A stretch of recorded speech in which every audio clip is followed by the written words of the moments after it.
Hey, Eagle Run 23 here. The other day I posted a poll. Make sure you're subscribed so that you see my polls. Try to have a really fun time with those and also share information there. So make sure you're subscribed. So I'm going to put a screenshot up here. The question of the day is, it is the summer of 2022. You can only have one gun in one caliber. What are you going to choose?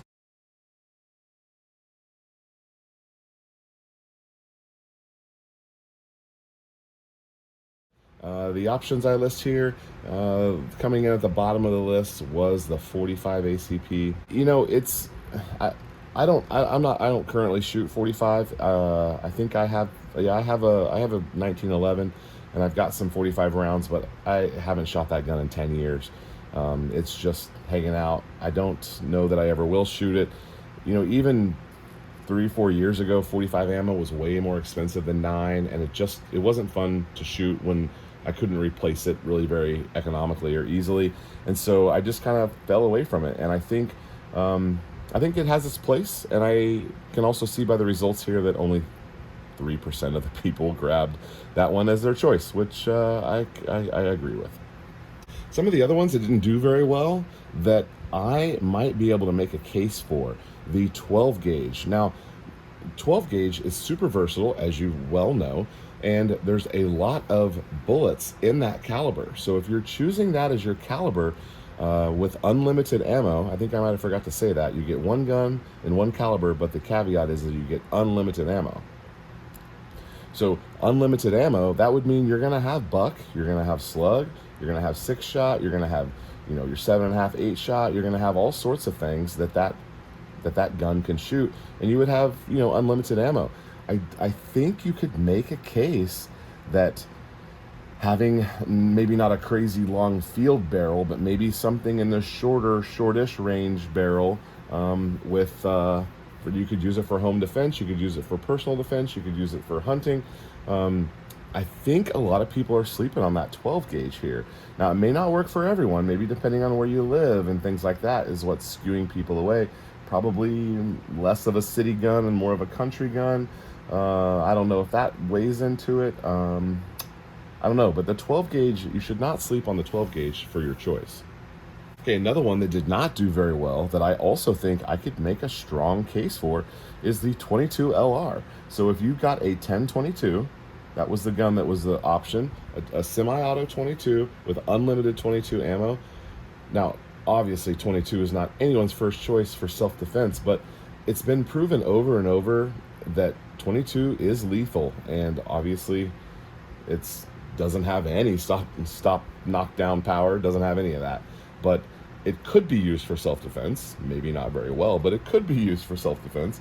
And in addition to that, it is a good option for small game. I mean, people shouldn't, but they do shoot deer with 22. You could definitely, you could defend yourself. It almost doesn't matter who you are. If you're getting shot at by a 22, you're not going to hang out, you know? But anyway, I think the 22 is an option. I would love to hear your thoughts on the 22. Am I way wrong, or could a case be made for the right situation, right person? The 22 would be their choice. The other one is the 9mm.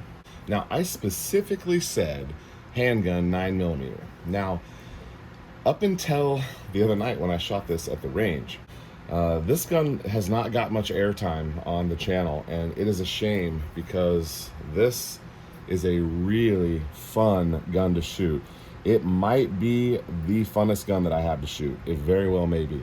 You've got this tiny little 5-inch barrel, and takes Glock mags, works like an AR. It shoots exactly where you tell it to, very accurate.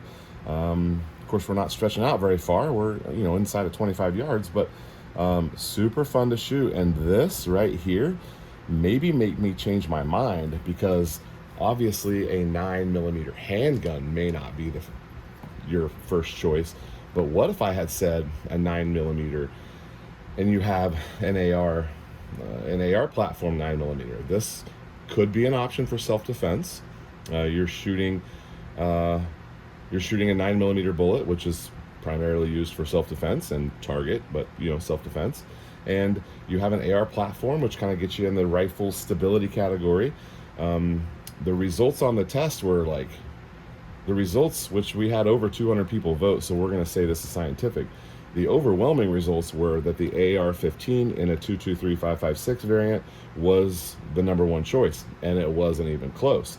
And I think that was probably to be expected, but I'm trying to say that there's some other things that should be considered.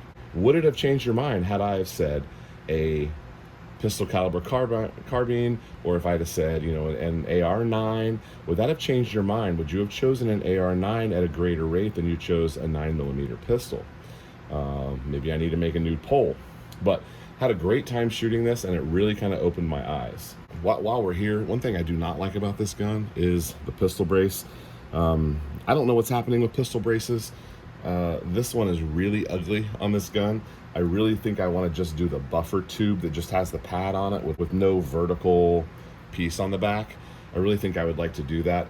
If I do that, it would also help me make this gun pass the test as a pistol and not as a SBR. Although I'm not against SBRing things. I would totally do that, and I will do that should they tell us that we have to. Okay, so the obvious one on the list here, by a big margin, wasn't even close, an AR-15 with 5.56. Now, I am one who says that this is not the greatest choice for self-defense. If you've seen, I had a live stream and this came up, and my buddy Andy over at Practical Accuracy, go check his channel out if you haven't already. You will love it. He says that his choice is the 5.56. He actually texted me when he saw it, and he was rubbing it in a little bit, but oh, big surprise that the 5.56 won. I think he was trying to make sure that I knew that I had been proved wrong, but that's fine. People's choices are going to vary based on where they live and what they're defending, is my opinion on that.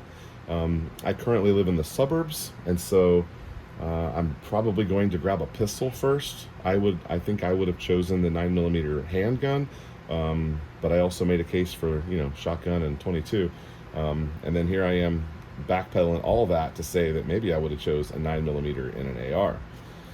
But the 5.56 is a great choice. Obviously, this round is kind of intended to be defensive or even offensive.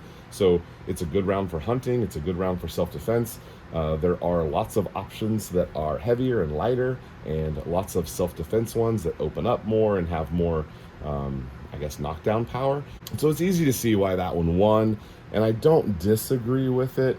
I guess I'm just trying to play devil's advocate here and see if there is another choice.